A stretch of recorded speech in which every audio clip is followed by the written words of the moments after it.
Hi friends, good evening. Welcome to LTX classes. ఈరోజు మనం ఈ వీడియోలో 2021 previous year questions from history and culture part 2 చెప్పుకోబోతున్నాము. నిన్నటి వీడియోలో ఆల్రెడీ మనము ఫస్ట్ 10 క్వశ్చన్స్ కవర్ చేసాము అండ్ ఈరోజు 10 to 20 మిగతా 10 క్వశ్చన్స్ని చూడబోతున్నాం with explanation. Okay, before going to start the session today ఒక important announcement from LTX classes ఏంటంటే యూపీఎస్సీకి సంబంధించి general studies prelims cum mains course ఆన్లైన్లో మీరు సబ్స్క్రైబ్ చేసుకోవాలి అనుకుంటున్నట్టయితే 30,000 రూపీస్ మాత్రమే ఫీజు. ఆఫ్లైన్లో వైజాగ్లో తీసుకోవాలి అని అనుకుంటున్నట్టయితే 35,000 రూపీస్ అనమాట. అండ్ మీరు ఇది అట్ ఎ టైం పే చేయాల్సిన అవసరం లేకుండా పర్ మంత్ 5,000 రూపీస్ లాగా ఈఎంఐ ఆప్షన్లో మీరు పే చేసుకోవచ్చు. అండ్ ఈ కోర్స్ వచ్చేసి లైఫ్ టైం వ్యాలిడిటీ తోటి ఇవ్వడం జరుగుతుంది. ఓకే, సో దీనికి సంబంధించి మీరు ఏదైనా ఫ్రీ డెమో సెషన్ ఒకటి వినాలి అని అనుకున్నా లేదా ఇంకేదైనా మీకు దీనికి సంబంధించి ఏదైనా డౌట్స్ ఉన్నా కూడా you can contact this number. And అట్లాగే ఎల్టీఎక్స్ క్లాసెస్ నుంచి ఆప్షనల్ ఇన్ఫినిటీ ప్రోగ్రామ్ కూడా ఉంది. సో మీరు ఈ ప్రోగ్రామ్ తీసుకోవాలి అనుకుంటున్నట్టయితే లైవ్ అండ్ రికార్డెడ్ క్లాసెస్ రూపంలో మీకు ఈ ప్రోగ్రామ్ అనేది ఇవ్వడం జరుగుతుందన్నమాట. అండ్ దాని ఫీ వచ్చేసి 25,000 రూపీస్. బట్ ఇది కూడా మీరు అట్ ఎ టైం కాకుండా పర్ మంత్ 5,000 రూపీస్ లాగా పే చేసుకోవచ్చు. అండ్ ఈ కోర్స్ మీకు లైఫ్ టైం వ్యాలిడిటీ తోటి ఇవ్వడం జరుగుతుందన్నమాట. అండ్ ఎల్టీఎక్స్ ఆఫర్ చేస్తున్న ఆప్షన్స్ ఏంటి అని అంటే PSIR, public administration, sociology, anthropology and Telugu literature. So ఈ ఆప్షన్స్లో మీరు ఏదైనా చూస్ చేసుకోవాలి అనుకుంటున్నట్టయితే ఒకసారి డెమో విని యూ కెన్ డిసైడ్. అండ్ దానికి సంబంధించి మీకు ఏదైనా డౌట్స్ ఉంటే again you can contact this number or else you can go through the website ltxclasses.com. Okay, so మనము నిన్నటి వీడియోలో 2021 history and culture previous year క్వశ్చన్స్ని అనలైజ్ చేస్తున్నాం కదా, దాంట్లో ఫస్ట్ 10 కవర్ చేసుకున్నాము. ఒకవేళ చూడనట్టయితే పార్ట్ 1 నిన్న అప్లోడ్ చేసిన వీడియో ఉంది, యూట్యూబ్లో చూసుకోండి. అండ్ ఈరోజు పార్ట్ 2 11 to 20 క్వశ్చన్స్ చూద్దాం. ఓకేనా, so let us start with the 11th question. 11th question ఏమనుంది అని అంటే who among the following is associated with song from prison, a translation of ancient Indian religious lyrics in English అని చెప్పి ఇచ్చారు. Songs from, ఇది యాక్చువల్గా songs from prison అనే book రాసిండేది ఎవరు, అది ఏంటి అనేది కూడా వాళ్ళే ఇవ్వడం జరిగింది. A translation of ancient Indian religious lyrics in English అని చెప్పి ఇచ్చారు కదా.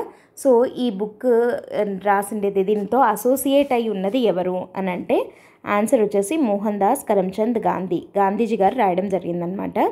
ఈయన 1930లో ఎరవాడ ప్రిజన్లో జైల్లో ఉన్నప్పుడు, ఎరవాడాలో ఉన్నప్పుడు, అంటే ఇది ఎప్పుడు మనకి రౌండ్ టేబుల్ కాన్ఫరెన్స్కి గాంధీ ఇర్విన్ ప్యాక్ట్ జరుగుతుంది కదా, దానికన్నా ముందనమాట. ఆయన ఎరవాడ జైల్లో నుండి బయటికి వచ్చిన తర్వాతే కదా గాంధీ ఇర్విన్ ప్యాక్ట్ జరిగింది మోడర్న్ ఇండియన్ హిస్టరీలో మీకు తెలిసినట్టయితే. సో ఎరవాడ జైల్లో ఉండినారు గాంధీ 1930 ఆ టైంలో. సో ఈయన ఆ ప్రిజన్లో ఉన్న టైంలో మన ఏన్షియంట్ రిలీజియస్ స్క్రిప్చర్స్ ఉంటాయి కదా, లైక్ మనుధర్మశాస్త్రం కానీ, వేదాలు, ఉపనిషత్స్ ఇట్లాంటివి. సో వాటిల్లో ఉన్న సాంస్క్రిట్ లిరిక్స్ని, హిమ్స్ని, ఇంకా అదర్ ఇంపార్టెంట్ స్క్రిప్చర్స్ రామాయణం, భారతం లాంటి ఏన్షియంట్ రిలీజియస్ బుక్స్లో ఉన్నటువంటి కొన్ని లిరిక్స్ని ఈయన ఇంగ్లీష్లోకి ట్రాన్స్లేట్ చేయడం జరిగింది. దాన్నే సాంగ్స్ ఫ్రమ్ ప్రిజన్, ఆయన జైల్లో ఉన్నప్పుడువి కాబట్టి సాంగ్స్ ఫ్రమ్ ప్రిజన్ అని అంటున్నాము. అండ్ ఈ book it was edited by, ఎవరు ఎడిటర్ దీనికి అని అంటే జాన్ హాయ్లాండ్ అనే అతను ఎడిటర్ అనమాట ఈ బుక్కి. ఓకేనా, సో ఇది ఒక additional point. So who among the following is associated with song from prison అంటే ఎవరు అని అంటే మోహన్ దాస్ కరమ్చంద్ గాంధీ. ఎప్పుడు రాసారినా 1930లో ఏరవాడ జైల్లో ఉన్నప్పుడు రాయడం జరిగిందనమాట. ఓకే, సో ఇది simple straight away question, book author ఎవరు అన్నట్టు అడిగారు. సో 11th క్వశ్చన్కి ఆన్సర్ సి అనమాట. Let us move on to the 12th question. 12th question ఏమనుంది అంటే who among the following was associated as secretary with Hindu female school which later came to be known as Bethune female school. So ఇక్కడ Hindu female స్కూల్కి secretary ఎవరు అని అడుగుతున్నారనమాట. సెక్రటరీగా పనిచేసిన వాళ్ళు వీళ్ళల్లో ఎవరు అని. ఈ హిందూ ఫీమేల్ స్కూలే later it was renamed as Bethune female school అని వాళ్ళే ఇచ్చేస్తున్నారు. సో హిందూ ఫీమేల్ స్కూల్తో అసోసియేట్ అయి ఉన్నది ఎవరు అనేది మనకు ఫస్ట్ తెలియాలి. అప్పుడు దాన్ని సెక్రటరీగా చేసినది ఎవరు అనేది తెలుస్తుంది. ఈ హిందూ ఫీమేల్ స్కూల్ అనే దాన్ని ఎప్పుడు పెట్టారు అని అంటే 1849లో బెథ్యూన్ పెట్టడం జరిగింది. ఇన్ అసోసియేషన్ విత్ ఎవరెవరితో కలిసి అని అంటే రామ్ గోపాల్ ఘోష్, తర్వాత ఆర్డి ముఖర్జీ, ఇంకా పండిట్ మదన్ మోహన్ టర్కలంకార్ వీళ్ళ ముగ్గురు అలాంగ్ విత్ బెత్యూన్ కలిసి ఈ హిందూ ఫీమేల్ స్కూల్ అని ఫస్ట్ గర్ల్స్ స్కూల్ని 1849లో పెట్టడం జరిగిందనమాట. కానీ తర్వాత ఏం జరిగింది అని అంటే 1849లో ఈ స్కూల్ పెట్టిన తర్వాత బెత్యూన్ డైడ్ ఇన్ 1851. బెత్యూన్ 1851లో చనిపోయారు. చనిపోయిన తర్వాత ఏం జరిగింది అని అంటే 1856లో government took over this Hindu female school and దానికి బెత్యూన్ గారు పెట్టారు కాబట్టి తన పేరు మీద బెత్యూన్ ఫీమేల్ స్కూల్ అని చెప్పి దాని పేరు రీనేమ్ చేయడం జరిగింది.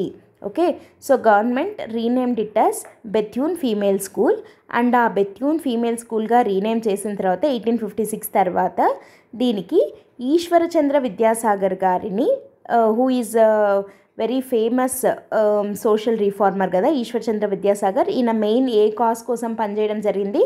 సోషల్ రిఫార్మ్స్లలో ఏ రిఫార్మ్ కోసము అని అంటే విడో రీమ్యారేజెస్ అని అంటాం. So Ishwarchandra Vidyasagar is a champion of women empowerment అనమాట. సో ఈయనని Hindu female school which was renamed as Bethune female స్కూల్కి సెక్రటరీగా అపాయింట్ చేయడం జరిగింది. So who among the following was appointed as secretary అని అంటే Ishwarchandra Vidyasagar is the correct answer అనమాట. Okay, Bethune female స్కూల్కి సెక్రటరీ ఎవరు అంటే Ishwarchandra Vidyasagar. Okay, so answer వచ్చేసి సి. 12th దానికి ఆన్సర్ సి అనమాట. Let us move on to the 13th question.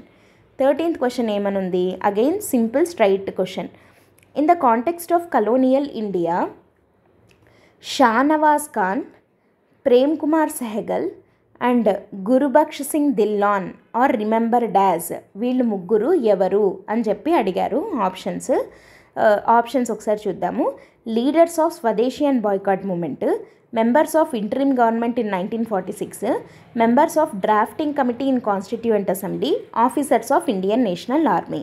So ఇక్కడ ఈ 4 ఆప్షన్స్ ఇచ్చారు. వీళ్ళు స్వదేశీ అండ్ బాయ్కాట్ మూమెంట్తో అసోసియేట్ అయి ఉన్న వాళ్ళ, లేదా 1946లో మనకి ఇంటరిమ్ గవర్నమెంట్ ఫామ్ అయింది కదా నెహ్రూ గారు పిఎంగా, సో దాంట్లో మెంబర్సా ఈ ముగ్గురు, లేదా కాన్స్టిట్యూయెంట్ అసెంబ్లీ ఫామ్ అయింది కదా to draft the our constitution, so దాంట్లో ఉన్న మెంబర్సా, లేదా Indian national army Subhash Chandrabose గారిది ఆజాద్ హింద్ ఫౌజ్ ఉంది కదా ఐఎన్ఏ అంటాం, సో దాంట్లో ఆఫీసర్లా వీళ్ళు ముగ్గురు అని చెప్పి ఆప్షన్స్ ఇచ్చారు. కరెక్ట్ ఆన్సర్ వచ్చేసి officers of Indian national army అనమాట. మనకి ఐఎన్ఏ ట్రయల్స్ అని చెప్పి చాలా ఫేమస్ ఎపిసోడ్ ఇది మన మోడర్న్ ఇండియన్ హిస్టరీలో. ఐఎన్ఏ ఆఫీసర్స్ని ట్రయల్ చేయడం జరిగింది అట్ రెడ్ ఫోర్ట్, ఢిల్లీలోని రెడ్ ఫోర్ట్లో 1945లో ఐఎన్ఏ ట్రయల్స్ అని చెప్పి చాలా ఫేమస్ ఇది. సో అది జరిగినప్పుడు ఈ ఐఎన్ఏ ట్రయల్స్ అని చెప్పి దాదాపు 7,000 మంది ఇండియన్ నేషనల్ ఆర్మీ సోల్జర్స్ని ట్రయల్ చేయడం జరిగింది. వాటిల్లో ఆ ట్రయల్ చేసినటువంటి ఈ ఐఎన్ఏ సోల్జర్స్ 7,000 మందిలో ఫస్ట్ ముగ్గురు ఎవరు అని అంటే ఒక హిందూ, ఒక ముస్లిం, ఒక సిక్ ఐఎన్ఏ ఆఫీసర్ని ట్రయల్ చేశారు. వాళ్ళు ఎవరెవరు అని అంటే హిందూ ఎవరు ప్రేమ్ కుమార్ సెహగల్, తర్వాత షానవాజ్ ఖాన్ అనే ఒక ముస్లిం ఐఎన్ఏ ఆఫీసర్ని, అండ్ గురుబక్ష్ సింగ్ దిల్లాన్ వచ్చేసి ఒక సిక్ ఆఫీసర్ అనమాట. సో ఈ ముగ్గురిని ఐఎన్ఏ ట్రయల్స్లో ట్రయల్ చేసినటువంటి ఫస్ట్ 3 పర్సన్స్ వీళ్ళు. అండ్ ఈ ప్రేమ్ కుమార్ సెహగల్ వాళ్ళ వైఫే లక్ష్మీ సెహగల్ అని ఉన్నారు కదా, సో ఆమె లక్ష్మీ సెహగల్, ఈమె చాలా ఫేమస్. ఈమె Indian national army Subhash Chandrabose గారు పెట్టిన దాంట్లో సపరేట్గా ఉమెన్ ఆఫీసర్స్ కోసము ఉమెన్ రెజిమెంట్ ఒకటి సపరేట్ ఉందన్నమాట. దాన్ని ఝాన్సీ లక్ష్మీ రెజిమెంట్ అని కూడా పిలుస్తారు. ఆ ఝాన్సీ లక్ష్మీ రెజిమెంట్కి హెడ్గా ఉన్నారు ఈ లక్ష్మీ సెహగల్ గారు.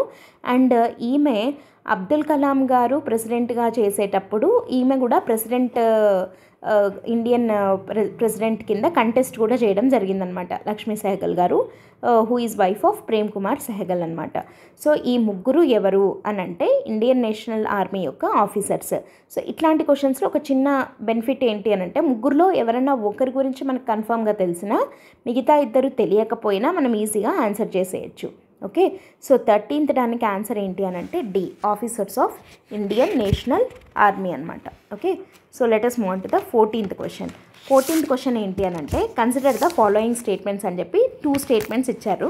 సింపుల్ స్టేట్మెంట్సే. ఏంటి? మాంటెగ్యూ చేమ్స్ఫోర్డ్ reforms of 1919 recommended granting voting rights to all the women above the age of 21 అని చెప్పి ఇచ్చారు. Okay, Montagu Chelmsford reforms of 1919 granted voting rights for all the women above the age of 21 years above ఉన్న ప్రతి ఒక్క ఉమెన్కి voting rights ఇస్తూ మాంటెగు Chelmsford reforms చెప్పింది అన్నది ఒకటి. రెండోది వచ్చేసి government of India 1935 gave women reserved seats in legislature అని చెప్పి సెకండ్ స్టేట్మెంట్. సో ఇక్కడ ఇవి రెండు ఇంపార్టెంట్ లెజిస్లేషన్సే. మనకి ఏమంటారు 1857 తర్వాత వచ్చినటువంటి బ్రిటిష్ యొక్క రీఫార్మ్స్ అంటే మనకి కౌన్సిల్లో జరిగిన రీఫార్మ్స్ ఉన్నాయి. 1861లో ఇండియన్ కౌన్సిల్స్ యాక్ట్ 1861 అని ఒకటి, ఇండియన్ కౌన్సిల్స్ యాక్ట్ 1892 అని ఒకటి, ఆ తర్వాత మింటో మార్లే రీఫార్మ్స్ అని 1909లో వచ్చాయి.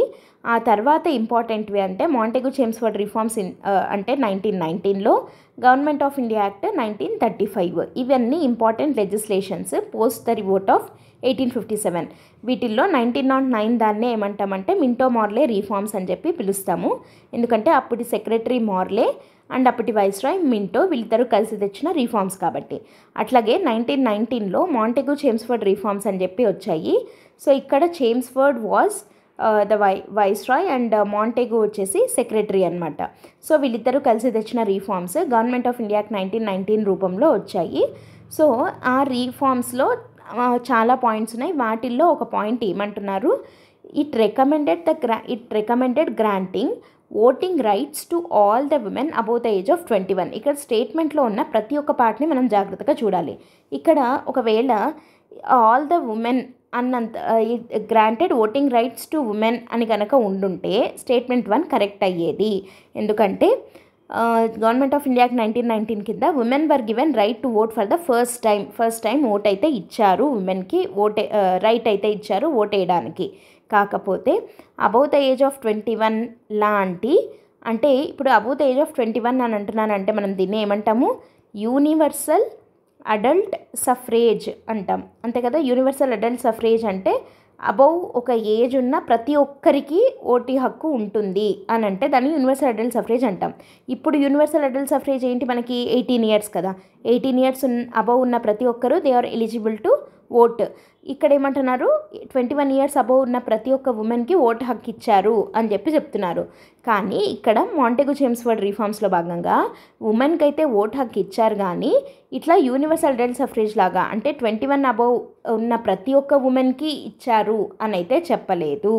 Okay, so statement 1 is incorrect. Okay, మళ్ళీ చెప్తున్నాను, ఉమెన్కి ఓటు హక్కు ఇచ్చారు, కానీ 21 ఇయర్స్ అబౌవ్ ఉన్న ప్రతి ఒక్క ఉమెన్కి ఇచ్చారు అనేదైతే తప్పు. So statement 1 is wrong. And రెండోది చూద్దాం.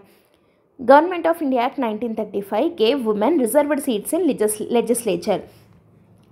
ఈ స్టేట్మెంట్ కరెక్ట్ అవుతుంది. ఎందుకు అనంటే because government of India act 1935 communal representation which was given by 1909లో ఫస్ట్ ముస్లిమ్స్కి ఇవ్వడం జరిగిందనమాట. ముస్లిమ్స్కి కమ్యూనల్ రిప్రజెంటేషన్ అంటే ఏంటి అని అంటే సపరేట్ ఎలక్టరేట్ వాళ్ళకి, అంటే ఒక ముస్లింకి ఓటేయాలి అని అంటే అక్కడ ముస్లిమే ఉంటారు, ముస్లిమ్స్కి ముస్లిం మాత్రమే ఓటేస్తారనమాట. అంటే seats for reserved for Muslims, ఆ ముస్లిం రిజర్వ్డ్ సీట్స్లో ముస్లిమ్స్ మాత్రమే ఓటేసేవాళ్ళు. సో ఆ కమ్యూనల్ రిప్రజెంటేషన్ అన్న సిస్టమ్ 1909లో మొదలైంది. అందుకే అది ఇచ్చిండేది మింటో కదా. సో మింటోని ఏమంటారంటే ఫాదర్ ఆఫ్ కమ్యూనల్ ఎలక్టరేట్ అని అంటారు. ఓకే, అది తర్వాత ఎక్స్టెండ్ అవుతూ వచ్చింది. అది గవర్నమెంట్ ఆఫ్ ఇండియా యాక్ట్ 1935 వరకు వచ్చేసరికి సపరేట్ ఎలక్టరేట్స్ అనేవి అప్పుడు ఉత్త ముస్లిమ్స్కి మాత్రమే ఉంటే ఈసారి ఎవరెవరికి ఎక్స్టెండ్ అయింది అని అంటే డిప్రెస్డ్ క్లాసెస్కి సపరేట్ ఎలక్టరేట్స్ ఇచ్చారు, ఉమెన్కి సపరేట్ ఎలక్టరేట్స్ ఇచ్చారు, తర్వాత లేబర్కి సపరేట్ ఎలక్టరేట్స్ ఇచ్చారనమాట. ఇది గవర్నమెంట్ ఆఫ్ ఇండియా యాక్ట్ 1935 కింద ఇచ్చిండేది.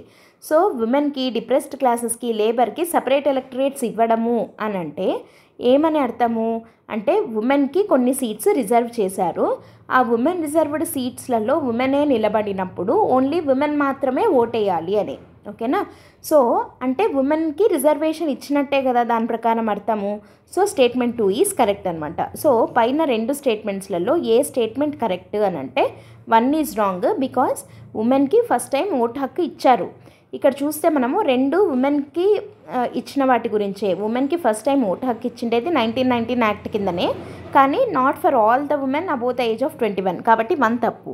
రెండోది ఏంటి, 1935 కింద సపరేట్ ఎలక్టరేట్స్ ఇచ్చారు ఉమెన్కి, అంటే నథింగ్ బట్ వాళ్ళకి రిజర్వ్డ్ సీట్స్ని కూడా ఇచ్చినట్టే.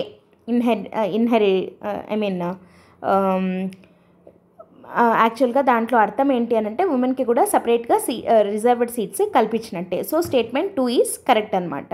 So 1 is wrong, 2 is correct. కాబట్టి ఆన్సర్ ఏంటి అంటే B, 2 only is the correct answer. Okay, so 14th దానికి answer B. Let us move on to the 15th question. 15th question ఏంటి, with reference to 8th August 1942 in Indian history. ఇది which of the following is correct అంటే ఈ date ఏంటి, దీనికి ఉన్న importance ఏంటి మన ఇండియన్ హిస్టరీలో. 8th August 1942 ఇది చూడంగానే ఎవరమైనా కరెక్ట్గా పెట్టేస్తాము, దట్ ఈస్ క్విట్ ఇండియా రెజల్యూషన్ని పాస్ చేసిన రోజు అని కదా. సో 15th దానికి ఆన్సర్ ఏ అనమాట. యాక్చువల్గా ఏం జరుగుతోంది ఇక్కడ అనంటే 1942లో మనకి సెకండ్ వరల్డ్ వార్ మొదలైంది. సెకండ్ వరల్డ్ వార్ మొదలైన తర్వాత ఇండియా యొక్క సపోర్ట్ కావాల్సి వచ్చింది అలీడ్ గ్రూప్కి.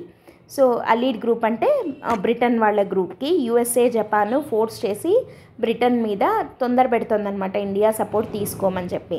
సో కాబట్టి బ్రిటన్ దిగొచ్చి మనతోటి నెగోషియేషన్స్ స్టార్ట్ చేసింది. దేనికి, వరల్డ్ వార్ 2లో వాళ్ళకి సపోర్ట్ ఇవ్వమని చెప్పి. సో ఆగస్ట్ ఆఫర్ రూపంలో ఒకసారి ఒక ఆఫర్ని ఇవ్వడం జరిగింది. దట్ ఏమని అని అంటే సెకండ్ వరల్డ్ వార్ అయిన తర్వాత మీకు డొమినియన్ స్టేటస్ ఇస్తాము అని చెప్పి మనం దాన్ని రిజెక్ట్ చేశాము. మాకు అట్లా కుదరదు, మాకు డొమినియన్ స్టేటస్ కాదు, కంప్లీట్ ఇండిపెండెన్స్ ఇచ్చేటట్టయితే చెప్పండి అని అడిగారు. సో ఆగస్ట్ ఆఫర్ ఫెయిల్ అయింది.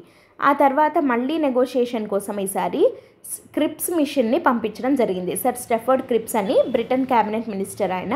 సో ఆయనని నెగోషియేషన్ కోసం ఇండియాకి పంపించడం జరిగింది. అండ్ ఆ క్రిప్స్ ప్రపోజల్ ప్రకారం ఏంటి అని అంటే అతను కూడా మళ్ళీ ఏమని చెప్తున్నాడు, సెకండ్ వరల్డ్ వార్లో ఫస్ట్ మీరు మాకు సపోర్ట్ చేయండి, చేసిన తర్వాత వరల్డ్ వార్ ఎప్పుడైతే కంప్లీట్ అవుతుందో అప్పుడు మీకు డొమినియన్ స్టేటస్ ఇస్తాము, అండ్ మీరు మీ ఓన్ కాన్స్టిట్యూషన్ రాసుకోవడానికి constituent assembly with complete Indians ఉండేలాగా మేము ఒక కాన్స్టిట్యూయెంట్ అసెంబ్లీని ఏర్పాటు చేస్తాము అని చెప్పి క్రిప్స్ ప్రపోజల్ చేయడం జరిగిందనమాట. సో మనము మళ్ళీ డొమినియన్ స్టేటసే అని అంటున్నారు కాబట్టి again we rejected the Cripps proposal.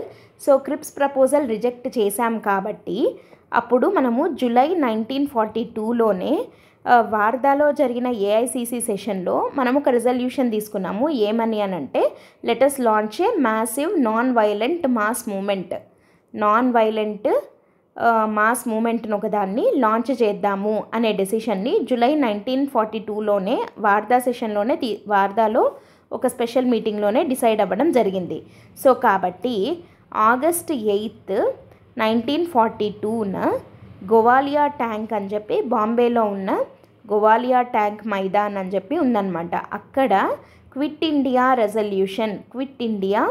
Resolution అనే దాన్ని it was proposed by Jawaharlal Nehru and it was supported by Sardar Vallabhbhai Patel. ఈ క్విట్ ఇండియా రెజల్యూషన్ని ప్రపోజ్ చేసిండేది ఎవరు ఆగస్ట్ 8న అని అంటే Jawaharlal Nehru, and it was seconded by or supported by Sardar Vallabhbhai Patel అనమాట. సో వీళ్ళిద్దరూ పెట్టంగా quit India resolution was passed on 8th August 1942 in AICC all India Congress committee సెషన్లో పాస్ చేయడం జరిగింది, అడాప్ట్ చేసుకోవడం జరిగింది. అండ్ క్విట్ ఇండియా మూమెంట్ అనేది స్టార్ట్ అయిందనమాట. ఈ క్విట్ ఇండియా అనే పదాన్ని కాయిన్ చేసిండేది ఎవరు అనంటే యూసఫ్ మెహ్రాలీ అనే అతను ఆ వర్డ్ని కాయిన్ చేయడం జరిగిందనమాట. సో 8th August 1942న క్విట్ ఇండియా మూమెంట్ స్టార్ట్ అయింది కదా, అందుకనే దీన్ని ఆగస్ట్ క్రాంతి మూమెంట్ అని కూడా పిలుస్తారు. ఇది very very important in Indian history. ఓకేనా. సో 15th దానికి ఆన్సర్ ఏంటి అంటే A is the correct answer.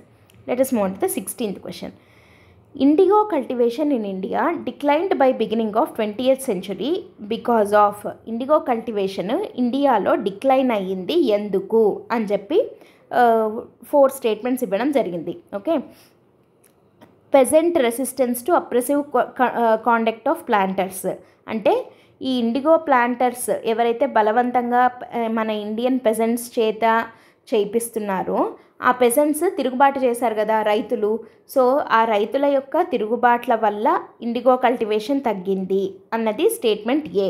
Statement B ఏంటి అని అంటే వరల్డ్ మార్కెట్లోనే కొత్త కొత్త ఇన్వెన్షన్స్ రావడం వల్ల దాని యొక్క ప్రాఫిటబిలిటీ అనేది తగ్గిపోయింది. సో కాబట్టి ఇండిగో కల్టివేషన్ తగ్గింది అన్నది స్టేట్మెంట్ బి. సి వచ్చేసి ఈ ఇండిగో కల్టివేషన్కి వ్యతిరేకంగా మన ఇండియన్ నేషనల్ లీడర్స్ చాలామంది తిరగబడ్డారు కాబట్టి ఇండిగో కల్టివేషన్ తగ్గింది అన్నది స్టేట్మెంట్ సి. డి ఏంటి అని అంటే ఈ ప్లాంటర్స్ మీదనే గవర్నమెంట్ కంట్రోల్ తెచ్చింది, అందుకని చెప్పి ఇండిగో కల్టివేషన్ తగ్గింది.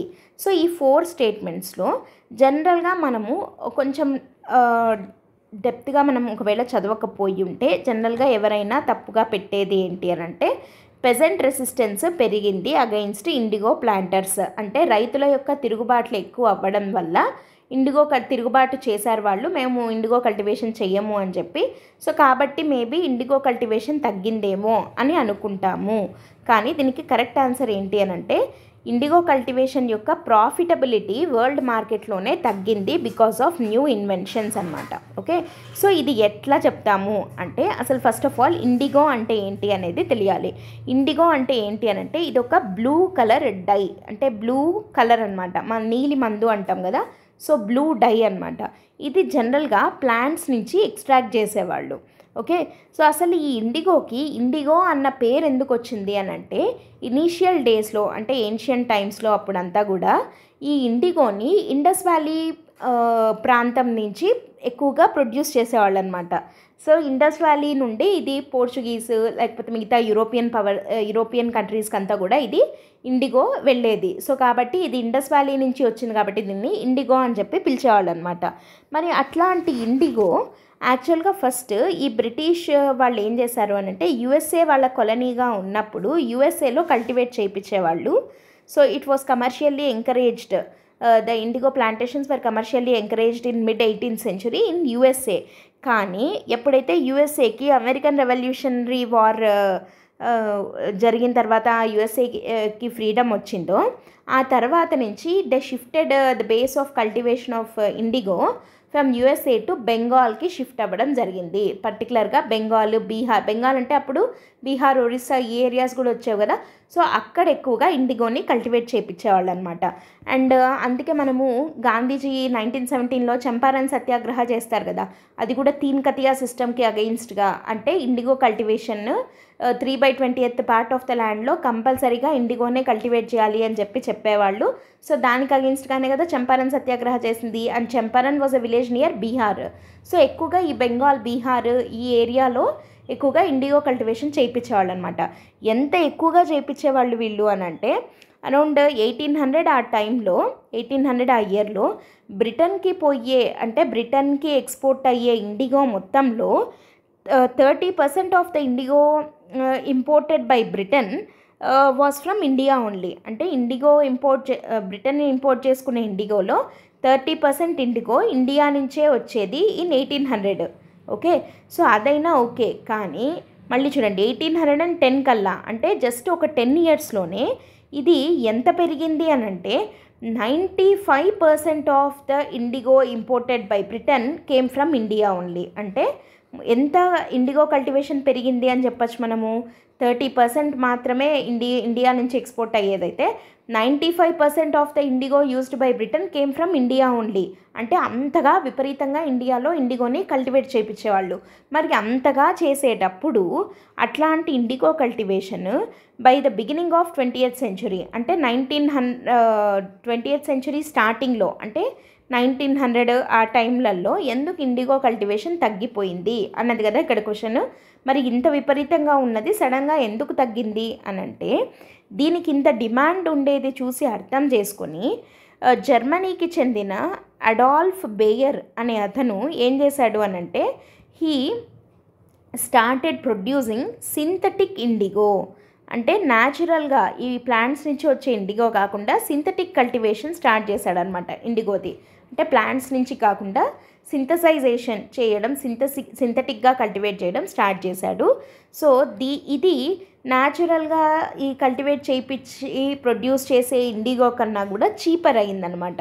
సో ఇది చీపర్ అయ్యింది కాబట్టి ఈ synthetically produced IndiGo was cheaper than that of naturally produced IndiGo కాబట్టి అంటే ఆ న్యూ ఇన్వెన్షన్ వల్ల ఇండిగో కల్టివేషన్ అనే దాని యొక్క ప్రాఫిటబిలిటీ అనేది తగ్గిపోయింది. సో ప్రాఫిటబిలిటీ తగ్గిపోయింది కాబట్టి మాత్రమే ఇండియాలో ఇండిగో కల్టివేషన్ తగ్గింది. అంతేగాని పెజెంట్స్ ప్రొటెస్ట్ చేస్తున్నారనో, లేదంటే నేషనల్ లీడర్స్ వీటికి వ్యతిరేకంగా పోరాటాలు చేస్తున్నారనో, లేదా గవర్నమెంట్ వీళ్ళ మీద కంట్రోల్ పెట్టిందనో కాదు. What is the main reason అంటే the profitability in the world market decreased because of new invention. ఏంటా న్యూ ఇన్వెన్షన్ అంటే సింథటిక్ కల్టివేషన్ ఆఫ్ ఇండిగో చేశారు కాబట్టి. ఓకేనా. సో 16th దానికి ఆన్సర్ ఏంటి అంటే B is the correct answer. Okay, let us move on to the 17th question. 17th question ఏంటి అంటే with reference to India the terms Halbi, Ho and కుయి అనేటివి ఏంటి? హల్బీ, హో అండ్ కుయి అనేవి ఏంటి? ఇది కల్చర్ రిలేటెడ్ క్వశ్చన్ అనమాట.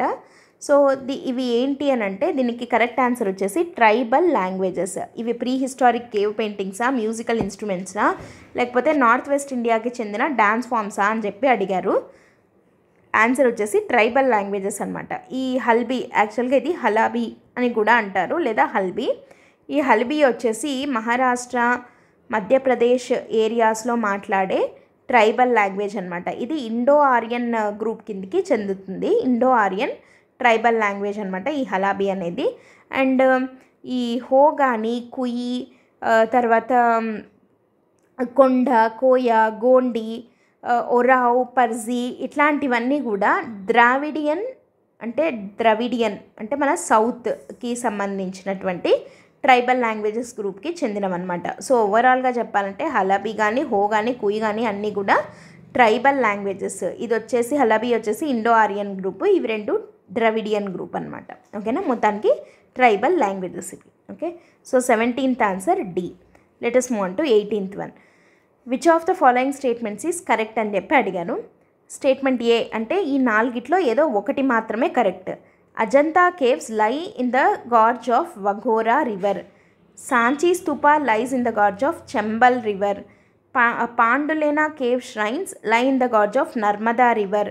Amaravati stupa lies in the gorge of Godavari river. ఇవి 4 statements ఇవ్వడం జరిగింది. వీటిల్లో కరెక్ట్ ఏంటి అని అడిగారు. ఓకే, సో ఇక్కడ మనకి statement 1 it self is correct. ఇంక ఇక్కడితో మనం ఆగిపోవచ్చు కూడా. అజంతా కేవ్స్ వఘోరా రివర్ మీదనే, అంటే వఘోరా రివర్ అనేది మనకి ఎక్కడొస్తుంది అసలు? యాక్చువల్గా అజంతా ఎక్కడొస్తుంది? అజంతా కేవ్స్, బాగ్ కేవ్స్ ఇవి రెండు కూడా మనకి సహ్యాద్రి హిల్స్ మీద ఉన్నాయన్నమాట. సహ్యాద్రి హిల్స్లో భాగంగా ఉండేవి కేవ్స్ ఇవి ఓవర్ వఘోరా రివర్. సో ఈ అజంతా కేవ్స్ వచ్చేసి మనకు తెలిసిండైతే బుద్ధిస్ట్ కేవ్స్గా ఇవి ఫేమస్. అరౌండ్ మనకి 28 కేవ్స్ ఉన్నాయన్నమాట. అజంతా అండ్ బాగ్ కేవ్స్ని ట్విన్ కేవ్స్ అని కూడా పిలుస్తారు. సో ఇవి they lie on the gorge of Waghora river. So statement A is correct answer. Okay, so A correct అనమాట. అండ్ ఇవి 3 ఎందుకు తప్పు అనేది కామెంట్ సెక్షన్లో కామెంట్ చేయండి. సాంచీ స్తూప ఎక్కడుంది, పాండులేనా కేవ్ ష్రైన్స్ ఎక్కడున్నాయి, Amaravati stupa lies on the gorge of which river. ఓకేనా, సో ఇవి లొకాలిటీని, జాగ్రఫికల్ లొకేషన్కి సంబంధించి హిస్టరీని, జాగ్రఫీని కలిపి అడగడం జరిగింది. సో బీసీడి ఎక్కడున్నాయి అని చెప్పి కామెంట్ చేయండి. ఓకేనా, let us move on to the 19th question. 19th క్వశ్చన్లో కన్సిడర్ ద ఫాలోయింగ్ పేర్స్. మళ్ళీ సైట్ ఇచ్చారు. It is well known for what అంటే అది దేనిగా ఫేమస్ అని చెప్పి అడిగారు. ఫస్ట్ వచ్చేసి బేస్నగర్ అనేది ఒక షైవేట్ కేవ్ ష్రైన్. తర్వాత బాజా అనేది ఒక బుద్ధిస్ట్ కేవ్ ష్రైన్. సిట్టనవసల్ అనేది జైన్ కేవ్ ష్రైన్ అని చెప్పి ఇచ్చి how many above pairs are correctly matched, ఎన్ని పేర్స్ కరెక్ట్గా మ్యాచ్ అయ్యాయి అని అంటున్నారు. ఓకే, సో ఫస్ట్ ఇక్కడ మనము బాజా కేవ్స్ గురించి చూద్దాం. బాజా అనేది ఎక్కడుంది అని అంటే పూణేకి సంబంధించిన బుద్ధిస్ట్ కేవ్ ష్రైన్ ఇది. యాక్చువల్గా ఈ బాజా వచ్చేసి చైత్య హాల్ అనమాట. చైత్య హాల్స్ ఉన్నాయి ఇందులో. సో అది చైత్య అనేది మనకు తెలుసు కదా, చైత్య, విహార ఇవి బుద్ధిజంకి సంబంధించిన ఆర్కిటెక్చర్ రిలేటెడ్. సో బాజా అనేది ఒక బుద్ధిస్ట్ కేవ్ ష్రైన్ అవుతుంది. సో స్టేట్మెంట్ ఇక్కడ సెకండ్ పేరు కరెక్టే. ఓకే, నెక్స్ట్ థర్డ్ది చూద్దాం. థర్డ్ది వచ్చేసి సిట్టనవసల్ జైన్ కేవ్ ష్రైన్ అని అంటున్నాము. సెకండ్ది కరెక్ట్ ఇది. థర్డ్ది వచ్చేసి సిట్టనవసల్ అన్నాం. సిట్టనవసల్ వెరీ వెరీ ఫేమస్ ఇది. సిట్టనవసల్ ఒక జైన్ ష్రైనే, కరెక్టే ఇది. సో జైన్ కేవ్ ష్రైన్గా ఇది ఫేమస్ అనమాట. సిట్టనవసల్ ఎక్కడుంది అని అంటే తమిళనాడులోని పూదుకొట్టై అనే డిస్ట్రిక్ట్లో ఉందన్నమాట. ఇది 2nd సెంచురీకి సంబంధించినటువంటి కేవ్ ష్రైన్ అనమాట ఇది. సో ఇది ఒక రాక్ కట్ మొనాస్ట్రీ. అండ్ ఈ సిట్టనవసల్ అనగానే మనకి ఈ సిట్టనవసల్ కేవ్లో ఉండే పెయింటింగ్స్ గుర్తొస్తాయి, which were very much famous. ఎందుకంటే ఆ పెయింటింగ్స్లో వెజిటబుల్ అండ్ మినరల్ డైస్ని యూజ్ చేసి, అంటే వెజిటబుల్ డైస్ అంటే వెజిటబుల్స్తో తయారు చేసిన కలర్స్ ఉంటాయి కదా, వాటితోటి మల్టిపుల్ కలర్స్ని తయారు చేసి పెయింటింగ్స్ వేయడం జరిగింది, which are still surviving. So ఈ సిట్టనవసల్ అనేది ఒక జైన్ మాంగ్స్కి సంబంధించినటువంటి కేవ్ ష్రైనే. సో థర్డ్ పెయిర్ కూడా కరెక్టే.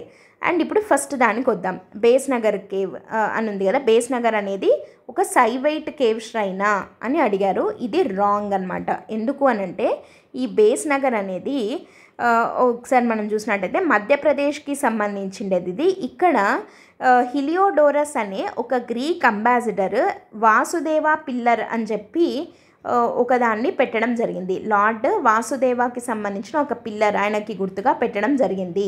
సో లార్డ్ వాసుదేవ అంటే విష్ణుకి ఇన్కార్నేషన్, కృష్ణుడు అంటాం కదా అది. సో విష్ణుకి సంబంధించిన కేవ్ ష్రైన్ ఇది. అంటే ఇది ఒక వైష్ణవైట్ కేవ్ ష్రైన్ కానీ శైవైట్ కాదు బేస్ నగర్ అనేది. ఓకేనా? సో కాబట్టి ఫస్ట్ పెయిర్ తప్పు. So 2 and 3 pairs are correct. So ఎన్ని pairs correctly matched అంటే only 2 pairs are correctly matched. 19th దానికి answer B. Okay, let us move on to the 20th question. 20th question వచ్చేసి with reference to Chausath Yogini temple situated near Morena, consider the following statements. ఇది ఈ మధ్య చాలా famous అయింది చౌసత్ Yogini temple. యాక్చువల్గా current అఫైర్స్లో ఉంది అని చెప్పచ్చు. ఎందుకు అనంటే ఇది ఇండియన్ పార్లమెంట్ బిల్డింగ్ రెప్లికా, దీన్ని చూసే కట్టారు అని చెప్పి చెప్తారనమాట. రౌండ్గా ఉంటుంది. So Chausath Yogini temple it ఈ వెరీ ఫేమస్. ఇది మొరెనా దగ్గర ఉంది, గ్వాలియర్ దగ్గర మొరెనా అని ఉంది కదా, గ్వాలియర్ నుంచి ఒక 40 kilometers దూరంలో మొరెనా అనేది ఉంది. అక్కడ సిచ్యువేట్ అయి ఉందన్నమాట చౌసత్ యోగిని టెంపుల్ అని. సో దానికి సంబంధించిన కొన్ని స్టేట్మెంట్స్ ఇవ్వడం జరిగింది, 4 స్టేట్మెంట్స్. అవి చూద్దాం. ఫస్ట్ది వచ్చేసి it is a circular temple built during the reign of Kachchhapaghata dynasty. So ఈ first statement correct. Chausath Yogini temple అనేది 1323 సంబంధించి కచ్చాపగత డైనాసిటీకి సంబంధించిన ఒక కింగ్ దేవపాల అనే ఆయన కన్స్ట్రక్ట్ చేసినటువంటి ఒక టెంపుల్ అనమాట. అండ్ ఇది సర్క్యులర్ టెంపుల్. సో ఇది చూసే మన పార్లమెంట్ బిల్డింగ్ కూడా ఇట్లా సర్క్యులర్ మోడల్ ఇట్లా రౌండ్గా ఉంటుందన్నమాట. సో దేవపాల అనే king who belongs to Kachchhapaghata dynasty built this Chausath Yogini temple. So statement 1 is correct. రెండోది it is the only circular temple built in India అన్నారు. ఇది రాంగ్. ఇట్లాంటివి చాలా ఉన్నాయి మనకి సర్క్యులర్ టెంపుల్స్. సో ఓన్లీ జనరల్గా ఇట్లాంటి డేంజర్ వర్డ్స్ ఉన్నవి దాదాపుగా తప్పే ఉంటాయి, కానీ ఒకసారి మళ్ళీ మనం కన్ఫర్మ్ చేసుకొని పెట్టాలి. ఓకేనా? So it is the only circular temple built in India అన్నారు. అది తప్పు. Statement 2 is wrong. థర్డ్ వచ్చేసి it was meant to promote వైష్ణవ కల్ట్ ఇన్ ద రీజియన్ అని అంటున్నారు. యాక్చువల్గా ఇది వైష్ణవ కల్ట్ కాదు. ఓకేనా? సో ఇది దేన్ని రిలేటెడ్ ఇది అని అంటే చౌసత్ యోగిని అని పేరులోనే ఉంది కదా. చౌసత్ అంటే 64 యోగినీస్ అనమాట. అంటే ఇక్కడ యాక్చువల్గా ఏంటి అని అంటే ఈ టెంపుల్లో పిల్లర్స్ ఉంటాయి, 64 పిల్లర్స్ లాగా వచ్చేసి ఫ్లాట్ టాప్డ్గా, వాటి మీద 64 మంది యోగినిల విగ్రహాలు ఉండేవి అని చెప్పి చెప్తారు. సో ఈ 64 యోగినీస్ మధ్యలో ఒక శక్తి, అంటే వీళ్ళందరికీ ఒక హెడ్ లాగా శక్తి, గాడెస్ శక్తి అనే దేవత కూర్చొని ఉంటుంది, చుట్టూ 64 మంది యోగినీలతో అని చెప్పి చెప్తారు. సో ఇది శక్తి కల్ట్కి సంబంధించినటువంటి టెంపుల్ కానీ వైష్ణవ కల్ట్కి సంబంధించిండేది కాదు. సో స్టేట్మెంట్ 3 ఈజ్ రాంగ్ అనమాట. అండ్ ఇది ఇందాక మనం చెప్పుకున్నట్టు it's design has given rise to a popular belief that it was the inspiration behind the Indian parliament building. ఇందాకే చెప్పుకున్నాం ఇండియన్ పార్లమెంట్ బిల్డింగ్కి ఈ చౌసత్ యోగిని టెంపుల్ ఒక ఇన్స్పిరేషన్ లాగా నిలిచింది. Statement 4 is correct. So 1 and 4 are correct, 2 and 3 are wrong. So correct statements ఏవి అనంటే 1 and 4 అనమాట. ఆన్సర్ వచ్చేసి C. So these are the 20 questions asked in 2021 history and కల్చర్కి సంబంధించి అడిగినటువంటి 20 questions ఇవి మనం ఎక్స్ప్లెనేషన్ చూడటం జరిగింది. సో ఏమైనా డౌట్స్ ఉంటే comment in the comment section. And మనము నెక్స్ట్ 2020 ఇయర్కి సంబంధించిన ప్రీవియస్ ఇయర్ క్వశ్చన్స్ రేపు డిస్కస్ చేద్దాం. ఓకేనా? That's it for today. Thanks for listening. All the best. By.